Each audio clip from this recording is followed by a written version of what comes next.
এই বাংলার মানুষ বারবার ধোঁকা খেয়েছে।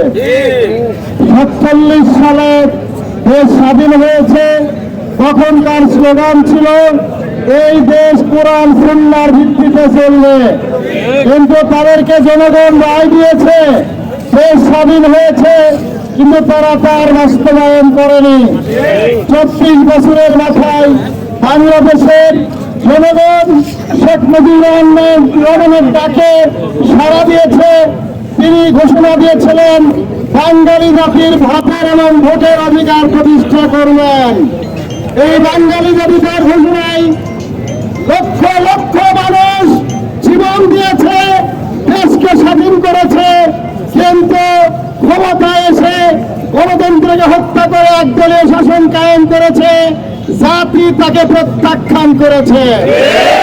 কিন্তু বারবার আন্দোলনে সমস্ত কর্মসূচি দেওয়া হয়েছে, দফা দেওয়া হয়েছে, আন্দোলনের উপরে সেটি বাস্তবায়ন করা হয়নি। এই জন্য এই জাতি বারবার ধোঁকা খেয়েছে। 90-এর স্বৈরাচার বিরোধী আন্দোলন হয়েছে, 34-এর ফ্যাসিবাদ বিরোধী আন্দোলন হয়েছে। এই ফ্যাসিবাদ বিরোধী আন্দোলনের আগে 15 বছর এই দেশে বড় বড় আমরা রাজনৈতিক আন্দোলন করেছি, সরকারের পতন করতে পারেনি। 36 দিনে এই ছাত্র জনতার আন্দোলনে দেশের স্বৈরাচারের পতন হয়েছে।